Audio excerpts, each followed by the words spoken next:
Let me invite to the stage Dr. Jan Low, Dr. Maria Andrade, and Dr. Robert Mwanga. Please join me on the stage.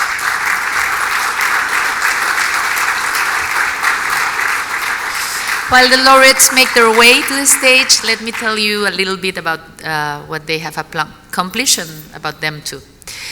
This year's World Food Prize was awarded for their work on biofortified orange-fleshed sweet potato. Only the name is so difficult.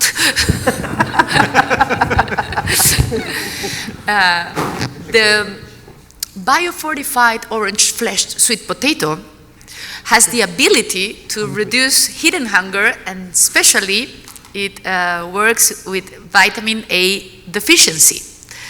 The reason of the prize is that they discovered that, and they have made that the people eat the orange flesh sweet potato. They will explain us more. Dr. Maria Andrade is a sweet potato breeder. She was born in Cabo Verde. She has a PhD in sweet potato breeding from North Carolina State University. And 20 years ago, she moved to Mozambique. She joined the SIP in 2006. Dr. Robert Mwanga is also a sweet potato breeder. He was born in Uganda, where he works today. He received his PhD from North Carolina State as well. And he ran the sweet potato breeding program in Uganda until 2009, when he joined the SIP. Dr. Jan Low is from the United States of America. She's an agricultural economist and got her PhD from Cornell University. She started working in Africa as an undergraduate in 1978, and she started with SIP in 1994 as a Rockefeller Fellow and returned to SIP in 2005. Let me invite now our fourth panelist, Dr. Graham Thiele.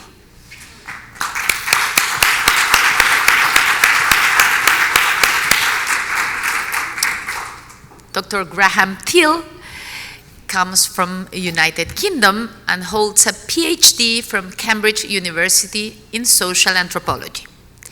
He has spent 17 years with the International Potato Center and most recently as the leader for social and human sciences. Dr. Thiele is now the director of the Roots, Tubers and Bananas research program, of which SIP is the lead center. So, we will start the panel with these four great people.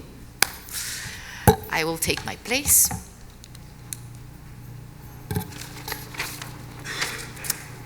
And let me welcome you again. It's a real pleasure to talk to you this morning. So let's explain the people today what's this project about. I will start with Dr. Jan Low.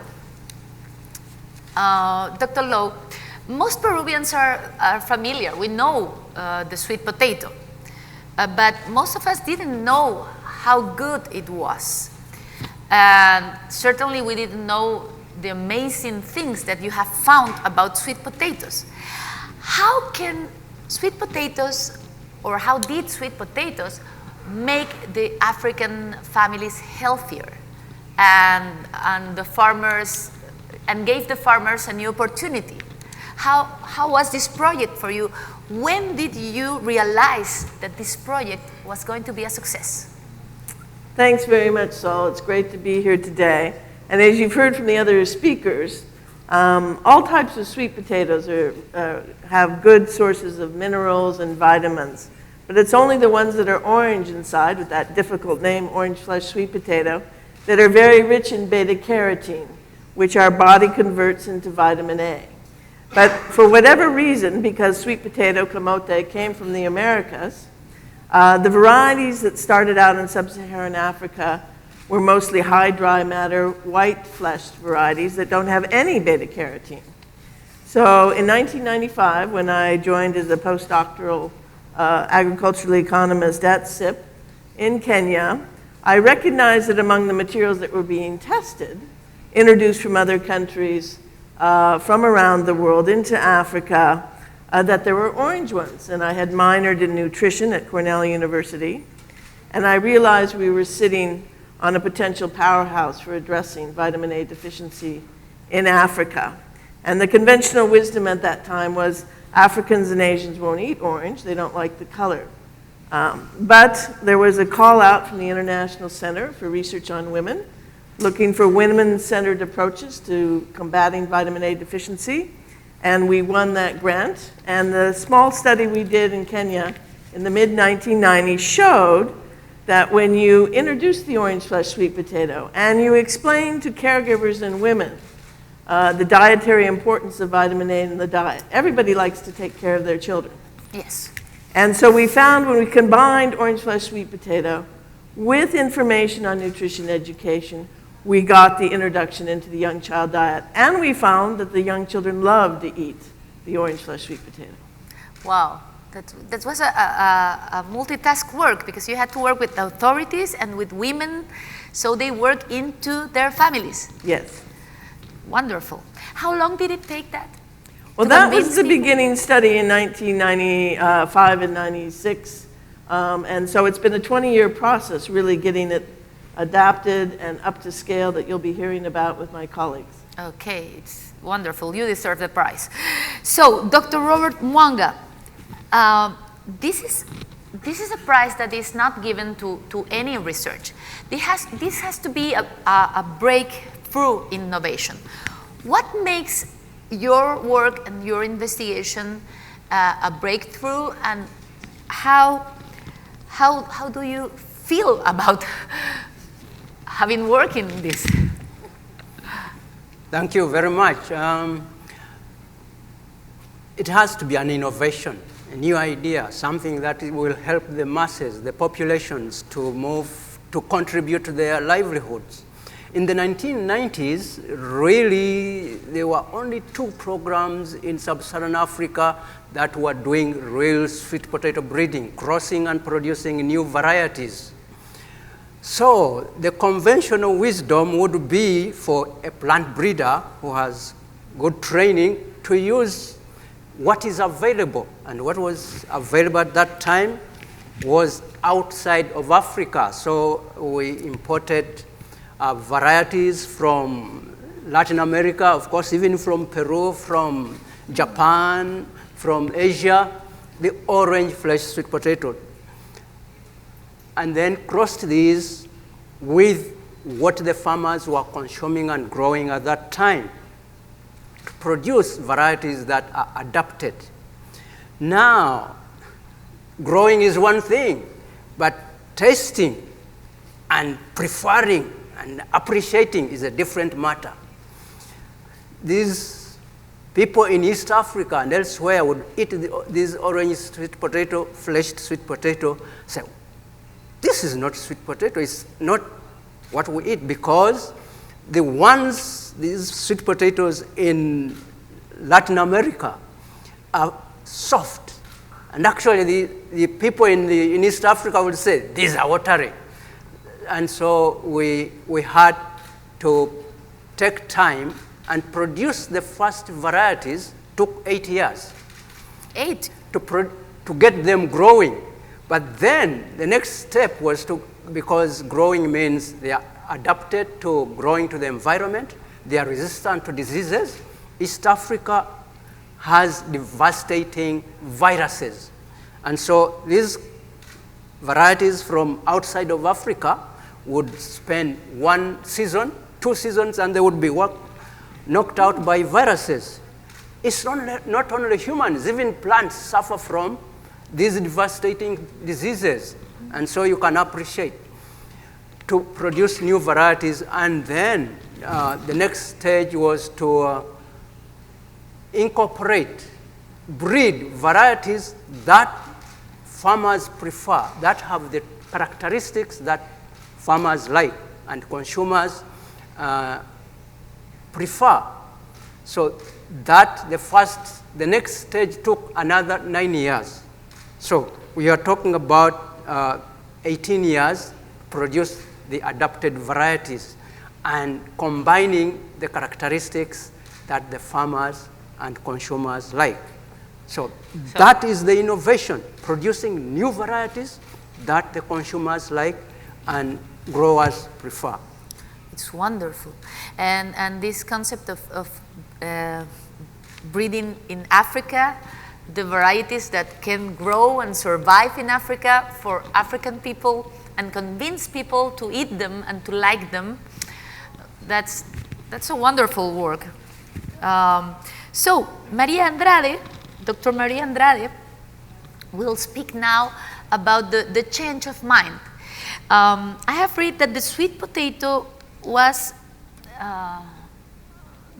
think about as a poor person's crop, and in fact a poor woman's crop. So you had the work to change that image. How did you do that? Yeah, good morning everyone. Yeah, I'm very happy to be here.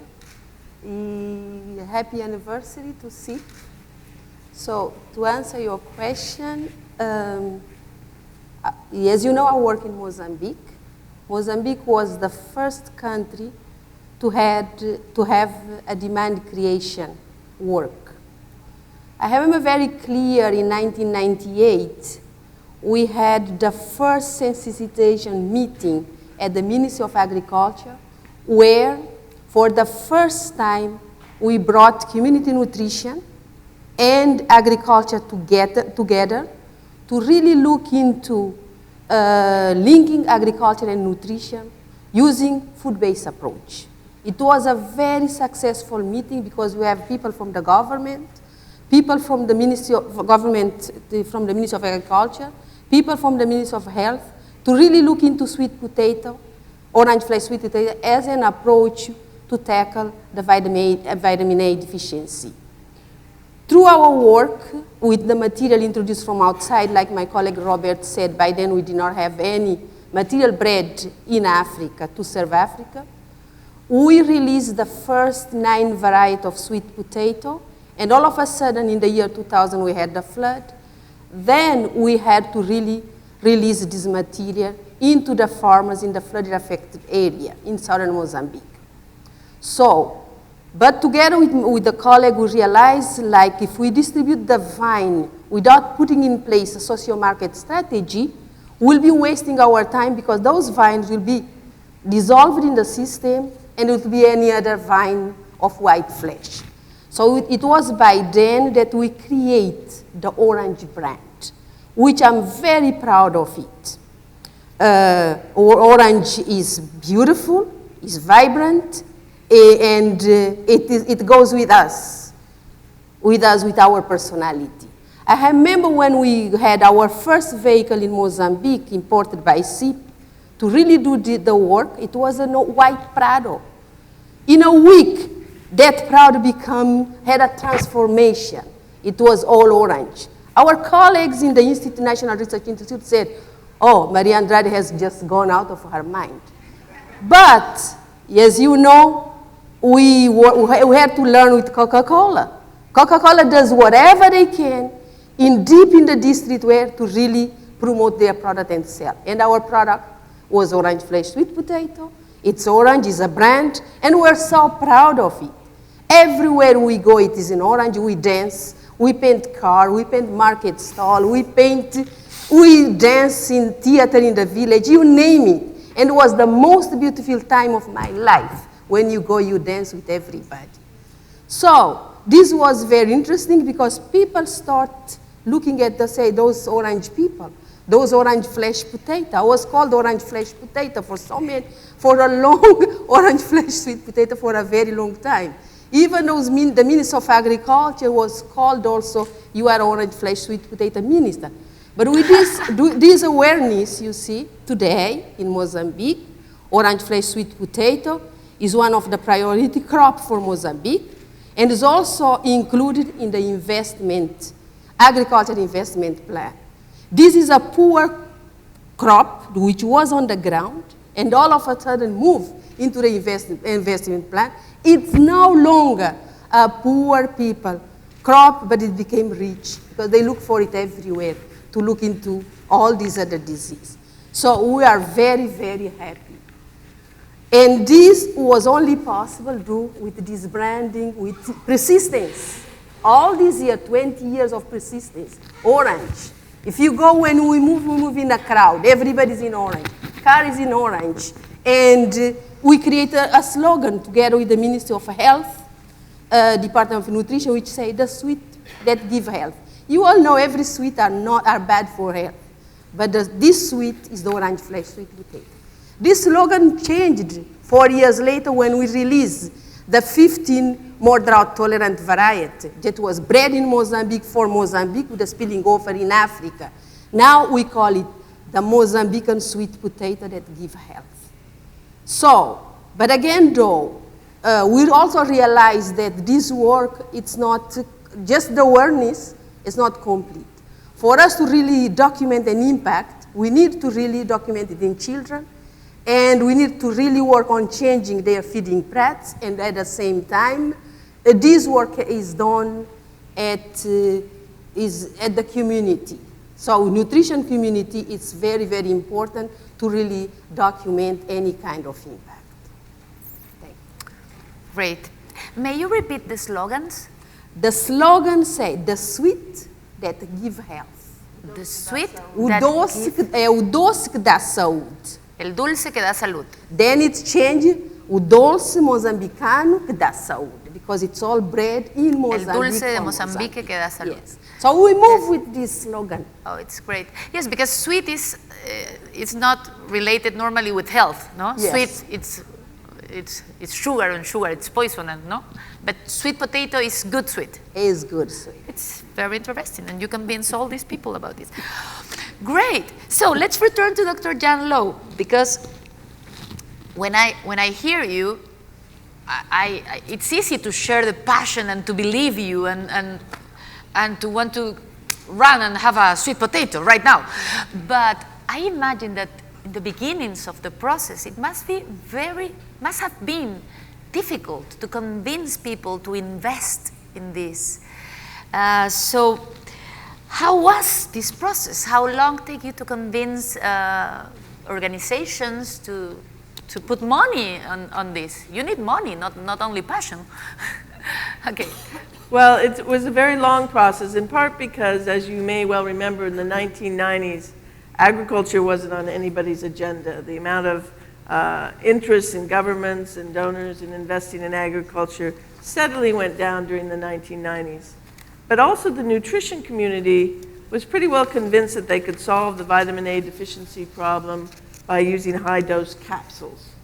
So, and when you went to nutrition meetings, you would hear, well, the food-based intervention people, those of us who believe that food has an essential role to play in improving nutrition, they would say, well, you don't have the evidence to show that you can actually combat vitamin A deficiency. And I set out and spent in the late 1990s, early 2000s, during my vacation times, traveling around to 21 different donors with a proposal so we could do the research to show about how an integrated agriculture, nutrition education approach could address vitamin A deficiency with orange flesh sweet potato as the key intervention. And 21 different donors said no. Wow. And it was because the donors were in silos. The health people said it's an agriculture proposal, go see the agriculture people. The agriculture people said there's a health proposal, go see the health people. So until they say no to you? They said no for financing the research. You couldn't get integrated research financed. Oh. So then, fortunately, I met the director of the Micronutrient Initiative of Canada, and the light bulb went off in his head. I was together with the lead nutritionist from Mozambique. It was a proposal to do the research in central Mozambique. And he said, this is a food-based approach that looks like it can work. And so with that support from the Micronutrient Initiative, I was able to gather additional funds from the Rockefeller Foundation and USAID. And together with Maria, World Vision, Helen Keller International, I led a research project in central Mozambique from 2002 to 2005. And that research project, it was an action research project, And we demonstrated that the integrated approach with nutrition education, with the caregivers at the community level, coupled with the orange flesh sweet potato, could increase vitamin A intakes. And most importantly, we showed it made an impact on vitamin A status, which it requires taking blood samples of the children and showing how that has improved. And with that evidence, I think we helped convince the nutrition community that this was a viable way to move forward, and this could be a strategy. There's no magic bullets in the world, but I think when we combine our knowledge of agriculture and incorporate it together with nutrition education, we do make a difference to child feeding practices and dietary habits of families. It's a long road. It was a bit of a long road, Yeah. but we've gotten there. Yes. You've gotten there, and you get the biggest prize in these issues. So this prize is special also for the people that are involved in it, because this is the first time that two women have won the prize, two Africans have won the prize, and you, Maria, are the first African woman to win the prize. So I certainly know that the SIP team has a lot to do with this. Tell us, how has the team been able to get to this point of this breakthrough? Thank you very much, SIP, for believing us. So we are 4 breeders at SIP. 4 breeders at SIP committed to new breeding method, looking into variety release for sure, and also using this variety for further population development. So together in this program, we use, like I mentioned, breeding method. We use this accelerated breeding scheme, which is a method in which you shorten the variety release in 50%. So usually to release a sweet potato variety take 8 years, but with the accelerated breeding scheme, we shorten it in 4 years. Often this is quite important because donors are reluctant to invest in a program which takes 8 years to produce a single variety. But with this method, donors were investing on us. Also, in this approach, we collaborate with the African African Green Revolution, and AGRA has put considerable amount of money to train 10 PhD and 4 master in sweet potato over a period of 10 years.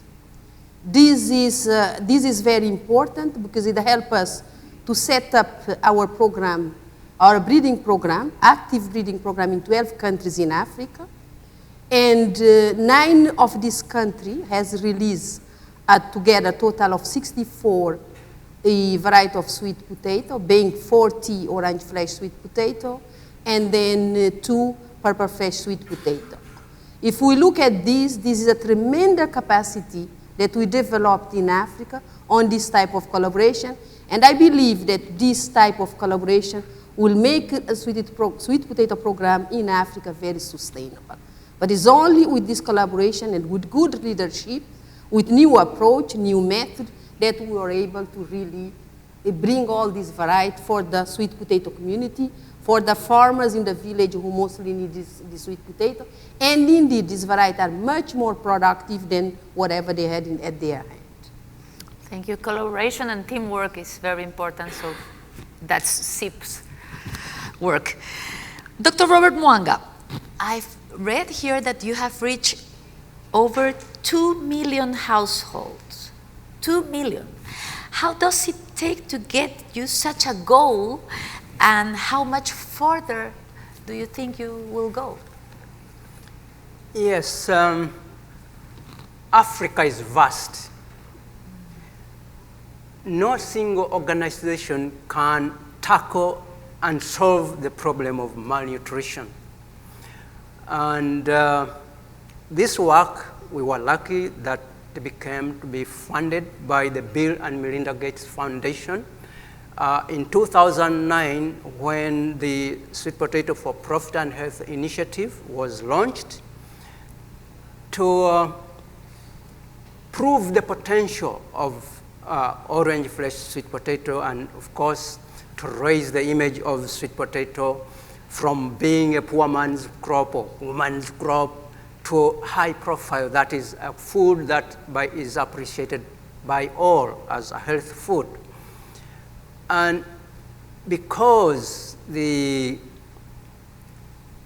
work requires many partners, 26 partners were involved, have been involved to prove the potential, to work together and use orange flesh sweet potato to reach the masses. And so that this first 5-year period has been devoted to proving the potential, to refining the varieties, making the varieties reach the farmers. When we started, there were few countries involved. And as you have just heard from Maria, the number has grown. And so now, really the numbers of the varieties is increasing. The farmers are getting access to these orange flesh sweet potato varieties. We have reached 2 million households. We have 8 million households to go. The thing is, now that the numbers are increasing, with this prize, we are hopeful that the communities will become more aware and more organizations are joining the effort to spread so that the orange flesh sweet potato reaches vast majority of African households so that the livelihoods of people can be improved. It's incredible. So your next goal is 8 million? Yes. Because the target was to reach, by 2020, to reach 10 million households. Okay. By 2020, 10 million households. You right. will get there. I trust you. So, Dr. Graham Thiele, you have worked many years here with the Andes, and you are in charge of roots, tubers, and bananas, not only sweet potatoes. So, how can we share the learning from this sweet potato experience with our experience and make it work for Peru and for the rest of the world? Well, first of all, I'd like to say good morning, and it's a real honor to be sitting here with my incredible colleagues and a wonderful presenter and such a distinguished audience. So that really is, I'm very proud to be up here to join the stage. So well, we wanted to bring this back to some sharings, not just lessons learned, but what's the relevance of what we've heard today for work that goes on in Peru and the Andes. So I've kind of been thinking about it, and I've come up with 3 lessons, but the lessons kind of 2-way lessons, and a reflection. So reflection is bouncing back. So what can we take from Peru and the Andes and take back to the work in Africa? So I'll go through the 3 lessons, and then I'll have a reflection back, which actually the reflection involves many people in the room. So I'm sure people would like to hear that. So the first lesson, and this is a really incredibly powerful one for us, is that food-based approaches to addressing human hunger work. We now have evidence at different scales that it can be done. That's an incredibly important message for many of us engaged in similar work in the Andes, in Peru, and actually in other parts of the world. Well, the secret to doing that was, of course, a lot of very hard work that combined both upstream science, breeding, but also a lot of practical advocacy work to persuade governments, to get people on board for this. So it required really a complex set of innovations to move from doing something at quite a local level that Jan mentioned to doing this at progressive levels of scale, such that we could reach these levels of 10 million. That meant bringing on board different partners in a very structured way, so that those levels, these incredible numbers, can be reached. So this is a very complex innovation. So what can we learn from that? So in the Andes, in Peru, we also have hidden hunger, and that's particularly related to iron and zinc deficiencies, which can also be extremely debilitating. There is already similar work underway, and quite a few of the people in the room are actually involved in that, and that has to do with potatoes already pretty nutritious crop, pretty nutritious food. It contains iron and zinc. but we can identify particular varieties which have higher levels of iron and zinc, and actually it's also possible to do breeding, just in the way that Robert mentioned, we can raise the vitamin A levels. We can do breeding to improve the iron and zinc availability in those potatoes. So we have, in the Andes, an incredible source of iron and zinc that we can use and to address hidden hunger. And work is already underway with that, involving the Potato Center, many NGOs, Nutrition Institute, the National Agricultural Research Institute, many other partners, private sector. So we have something underway, and I think we can really take force from this that it can be done. But what we need to give particular attention to is to build the evidence base. This has been really crucial to push momentum, to build momentum, and to drive the scaling. So getting evidence is incredibly important, and progressively scaling. So we need to pay attention to getting the evidence and thinking through the scaling strategies. So that's my first lesson. Lesson number 2, what's come through from much of what's been mentioned, I think Nan mentioned that as well, is that food-based approaches empower women. Because they put into the hands of the women the ability to take control over their nutrition, their health, and the nutrition and health of their young babies and children. So that's incredibly empowering. But beyond that, we've learned that isn't enough. If you want to empower women, you actually have to work with the men as well, because at many key points in terms of access to resources and decision-making, men are involved as well. So to empower women with food-based approaches, with the sweet potato, orange-dressed sweet potato, it isn't sufficient just to work with the women. We actually need to take a gender approach to engage the whole community, the whole family, and look at the different roles of genders. For example, for women to get hold of the sweet potato, they need to get the vines at particular times. We're targeting pregnant women. Quite hard for a heavily pregnant woman to get to the vine multipliers. She's probably going to need a hand from her husband to do that, and maybe some other heavy digging to get the sweet potatoes underway. So this can empower women. That's a really exciting part of the story. And the third lesson is that these are extraordinary results. Extraordinary results require extraordinary individuals. So we have here innovation champions. Jan mentioned, I think it was 21 donors turned it down, but didn't give up. There's been many similar challenges along the way, and all those challenges have been resolved. This takes people who have an incredible level of commitment and a belief in what they're doing, even when others perhaps don't believe. I think Jan and Maria have been called the crazy sweet potato ladies by some of their doubting colleagues. Well, I think the doubters have today been really proven wrong. So that's another really empowering message to us, that extraordinary results require extraordinary people, and they require extraordinary organizations which can facilitate the work of those people to get these results underway. So those are my 3 lessons. The first lesson is that food-based approaches to hidden hunger work. The second one is this can empower women. And the third one is that extraordinary results require extraordinary individuals, and they require extraordinary organizations to make that all happen. So the reflection back. There's also been amazing work actually in Peru to raise the profile of native potatoes and the potatoes more generally. And that's been a collective action between the Potato Center, between many national partners, including the Ministry of Agriculture, NGOs, private sector, to actually raise the profile, actually the chefs, I should have mentioned that, really important, getting the chefs and the gastronomy schools on board. And now actually in Peru, there is a National Potato Day that's emerged from this really huge process of advocacy, building evidence, and changing the perspective of potatoes, not just for people in the rural areas, but actually for urban populations.